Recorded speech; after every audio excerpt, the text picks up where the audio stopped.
Pois é, o Brasil está avançando no consumo de produtos e serviços digitais, como a gente viu recentemente em pesquisas, na PNAD, Pesquisa Nacional por Amostra de Domicílios, divulgada pelo IBGE, o Instituto Brasileiro de Geografia e Estatística. A pesquisa mostrou recentemente que o Brasil ganhou, veja só, 12 milhões de internautas no ano de 2009, ou seja, 1 em cada 4 casas agora acessam a internet. E entre os anos de 2005 e 2009, a acessibilidade aumentou mais na região norte do país. Mas será que os brasileiros têm, digamos, educação digital? Se sabem utilizar a internet da maneira correta, da maneira segura? Vamos perguntar isso para um especialista no tema, Wanderson Castilho, que trabalha com segurança digital e que nós recebemos hoje em nosso estúdio na BMF Bovespa, em São Paulo. Wanderson, um grande prazer tê-lo conosco aqui no Conta Corrente. Eu lancei uma pergunta aqui que eu já vou repassar para você. É muito saudável ver o brasileiro tendo mais acesso à internet, tendo computador em casa, mas também vem muito risco junto nessa história. O brasileiro já está sabendo, já tem esta educação digital na medida do necessário, Wanderson? Olha, Guto, pela experiência, os casos que nós estamos resolvendo, infelizmente ainda não. A consciência digital é uma das maiores,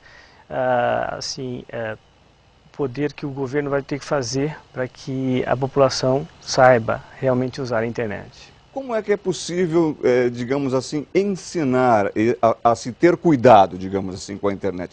Quais são, vamos tentar passar por umas dicas mais práticas. O que precisa ser feito para que as pessoas tenham a consciência despertada de que esse universo, que é tão rico, afinal, pode ser tão arriscado também? É verdade. O internauta precisa saber que o que ele fizer no mundo virtual, as consequências podem ser enormes, grandes, e retornar ao seu mundo físico. A exposição em momentos íntimos ou a difamação de um simples e-mail pode ocasionar grandes problemas para ele na vida particular. Problemas que tendem a ser maiores ou acontecerem com mais frequência entre os jovens, ou não há uma distinção de idade quando se fala nesse tipo de risco? Não, especialmente nos jovens.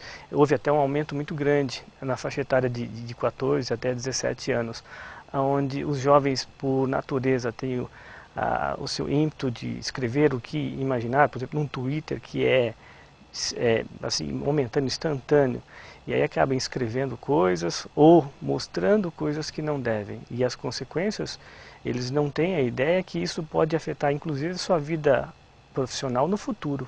Vamos dar um exemplo, então, Wanderson, alguma história que você conheça, que, guardados os devidos cuidados, você possa nos relatar? Claro, recentemente um casal de jovens fizeram uma aposta no Twitter, Tweetcam, e apostaram, e a menina perdeu e ela começou a se despir na frente da câmera. Tinha, naquele momento, 20 e poucas mil pessoas assistindo aquilo e deu repercussão nacional com aquilo. Isso nunca mais vai sair na internet. Vai estar a imagem dela, o nome dela e dele. Você está falando Então, de Brasil, é um caso que aconteceu no Brasil. No Brasil, aqui no Brasil, recentemente. Ou seja, 20 mil câmeras ligadas na cena naquele momento e com certeza isso vai se multiplicar exponencialmente.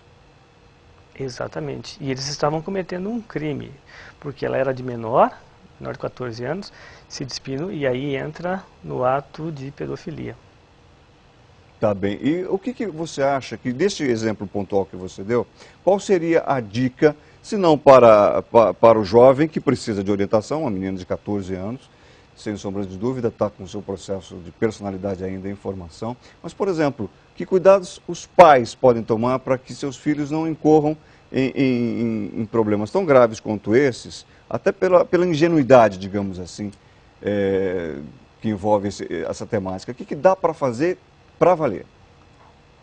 As regras que os pais colocam no mundo físico, onde perguntam aos filhos onde você vai, você não pode voltar mais do que esse horário, essa teu limite. Isso também tem que ser imposto às suas crianças na navegação. Ela não pode ficar sozinha no quarto trancado. Muitas vezes os pais pensam que estar dentro de um quarto está seguro, mas muito pelo contrário, pode estar conversando com um pedófilo, a porta aberta ao mundo, à internet. Por isso, o controle tem que ser até mais rígido do que no mundo físico. Além do mais, a escola hoje precisa participar disso também, colocar uma consciência digital na sua grade curricular, para que os adolescentes entendam que a internet é uma porta aberta ao mundo, ilimitado, porém deve tomar muito cuidado. Ou seja, aquela velha dica, né? De preferência deixar o computador numa área que seja pública, na casa, e não necessariamente fechado dentro do quarto do adolescente. É o tipo de dica prática que faz todo sentido, né, Wanderson? Os pais precisam, um responsável tem que estar perto do computador quando seu filho está ali digitando, conversando. A câmera, elas têm que ser liberada em determinados momentos. E os pais precisam colocar programas de monitoramento para saber o que seus filhos estão fazendo. Antigamente era muito complicado você saber onde é que seu filho estava, se você só fazia aquelas perguntinhas e tentava tirar dele. Mas hoje, com uma simples instalação de um software, o pai pode receber um relatório, chamado guarda-costa virtual, e saber tudo que o filho está fazendo e navegando pela internet, sem o filho perceber. Você, de uma certa forma, está, né, protegendo o seu filho, sabendo do problema antes do que ocorra.